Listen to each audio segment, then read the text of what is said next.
Hi friends, ഇനി ഞാൻ നിങ്ങളുമായിട്ട് ഷെയർ ചെയ്യുന്നത് നമുക്ക് ഗോതമ്പ് പൊടി കൊണ്ട് ഉണ്ടാക്കാൻ പറ്റുന്ന നല്ല ഹെൽത്തി ആയിട്ടുള്ള ഒരു ലഡുവിൻ്റെ റെസിപ്പിയാണ്. ഇത് വൈകുന്നേരം ചായയുടെ കൂടെയൊക്കെ കഴിക്കാൻ നല്ല ടേസ്റ്റാണ് കേട്ടോ. അപ്പോൾ ഇതെങ്ങനെ ഉണ്ടാക്കുന്നത് നോക്കിയാലോ.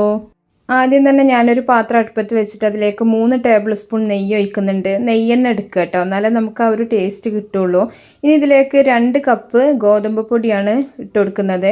അപ്പോൾ ഈ കപ്പളവ് അല്ലെങ്കിൽ ഒരു ഗ്ലാസ്സിന് അളന്നെടുത്താലും മതി. 2 ഗ്ലാസ് ഗോതമ്പ് പൊടി ചേർത്ത് കൊടുക്കുക.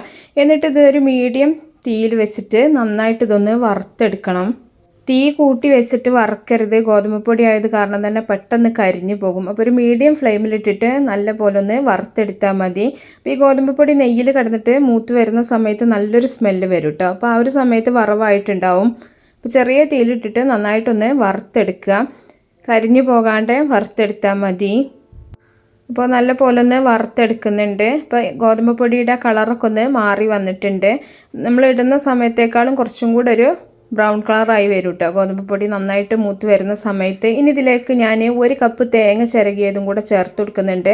തേങ്ങ ചിരകിയത് കൂടുതൽ വേണമെങ്കിൽ നിങ്ങൾക്ക് ചേർത്ത് കൊടുക്കാം. ഞാനിവിടെ 1 കപ്പാണ് ചേർത്തിട്ടുള്ളത്. തേങ്ങയും കൂടെ ചേർത്തിട്ട് ഒന്നും കൂടെ നമ്മളിതൊന്ന് വറുത്തെടുക്കുന്നുണ്ട്. തേങ്ങേൻ്റെ ആ ഒരു പച്ച ചുവയൊക്കെ ഒന്ന് മാറുന്ന വരെ ഒന്ന് റോസ്റ്റാക്കി എടുക്കുക. അപ്പോൾ ശരിക്കും ഗോതമ്പ് പൊടി നന്നായിട്ട് തന്നെ വറവായിട്ടുണ്ട് കേട്ടോ. ഇനി ഇതിലേക്ക് നമ്മൾ ചേർത്ത് കൊടുക്കുന്നത് ശർക്കര പാനിയാണ്. അപ്പോൾ ശർക്കര ആദ്യം ഒന്ന് ഉരുക്കിയിട്ട് ഒന്ന് അരിച്ചെടുക്കുക. അതിലുള്ള ഒരു മണ്ണൊക്കെ ഒന്ന് മാറ്റിയിട്ട് വേണം നമ്മൾ ഇതിലേക്ക് ചേർത്ത് കൊടുക്കാനായിട്ട്. അപ്പോൾ ശർക്കര ഓരോരുത്തരുടെ മധുരത്തിനനുസരിച്ചിട്ട് വേണം ചേർക്കാനായിട്ട്. ഞാനിവിടെ 2 കട്ട ശർക്കര ഉരുക്കി എടുത്തിട്ടുള്ളതാണ്. അപ്പോൾ അത് മുഴുവനായിട്ട് തന്നെ ചേർത്തിട്ടില്ല, അതിൽ നിന്ന് ഒരു 1/4 ഭാഗം മാത്രമേ ചേർത്തിട്ടുള്ളൂ. എന്നിട്ട് നല്ല പോലെ ഒന്ന് മിക്സ് ചെയ്തെടുക്കുക. അപ്പോൾ നമ്മൾ ഒഴിച്ച സമയത്ത് കുറച്ച് കട്ടയായിട്ടാവും ഉണ്ടാവുക. അപ്പോൾ അതിൻ്റെ ആ ഒരു ശർക്കരയുടെ വെള്ളം ഒന്ന് വറ്റി വരുന്ന വരെ ഒന്ന് അടുപ്പത്ത് വെച്ചിട്ടൊന്ന് ഇളക്കി മിക്സ് ചെയ്യാം. ഇനി ഇതിലേക്ക് ആവശ്യത്തിനുള്ള ഏലക്കപ്പൊടിയും കൂടെ ചേർത്തിട്ട് നമുക്ക് നല്ല പോലെ ഒന്ന് ഇളക്കിയെടുക്കാം. ഏലക്കയും കുറച്ച് പഞ്ചസാരയും കൂടി ഒന്ന് പൊടിച്ചെടുത്തിട്ടുള്ളതാണ് കേട്ടോ, അതാണ് ഒരു വൈറ്റ് കളറ്. അപ്പോൾ അതും കൂടെ ചേർത്തിട്ട് നല്ല പോലെ ഒന്ന് മിക്സ് ചെയ്തതിന് ശേഷം നമുക്കിത് ചൂടാറാനായിട്ട് ഒരു പാത്രത്തിലേക്ക് മാറ്റി വെക്കാം. ഇനി ഇതിൻ്റെ കൂടെ നിങ്ങൾക്ക് അണ്ടിപ്പരിപ്പ്, മുന്തിരി, ബദാം ഇതൊക്കെ വേണമെങ്കിൽ കഷ്ണങ്ങളാക്കിയിട്ട് ഇട്ടിട്ട് മിക്സ് ചെയ്തെടുത്താൽ മതി. വീട്ടിൽ ചെയ്യുന്ന സമയത്ത് നിങ്ങൾക്ക് വേറെ എന്തെങ്കിലും ചേർക്കണം എന്നുണ്ടെങ്കിൽ ചേർത്ത് കൊടുക്കാം. ഞാനിവിടെ പ്രത്യേകിച്ചൊന്നും ചേർക്കണില്ല, ഏലക്കാപ്പൊടിയും കൂടി ചേർത്തിട്ട് നല്ലപോലെ ഒന്ന് മിക്സ് ചെയ്തെടുക്കുകയാണ് ചെയ്യുന്നത്. ഇനി ഈ ഒരു സമയത്ത് നമുക്ക് തീ ഓഫ് ചെയ്തിട്ട് വേറൊരു പാത്രത്തിലേക്ക് മാറ്റി വെക്കാം. അപ്പോൾ നല്ലപോലെ ചൂടാറിയതിന് ശേഷം നമുക്കിത് കഴുകി വെച്ചിട്ട് ഉരുട്ടിയെടുക്കാം.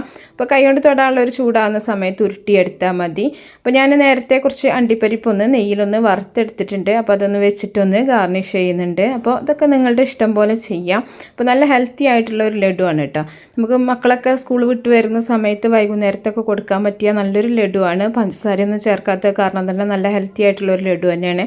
അപ്പോൾ എല്ലാവരും ട്രൈ ചെയ്തിട്ട് നിങ്ങളുടെ ഫീഡ്ബാക്കൊക്കെ അറിയിക്കുക. ഇഷ്ടപ്പെട്ടാൽ ലൈക്ക് ചെയ്യുക, ഷെയർ ചെയ്യുക, മാക്സിമം സപ്പോർട്ട് ചെയ്യുക. അപ്പോൾ നല്ല നല്ല റെസിപ്പികളൊക്കെ ആയിട്ട് നമുക്ക് അടുത്തൊരു വീഡിയോയിൽ കാണാം. ഓക്കേ.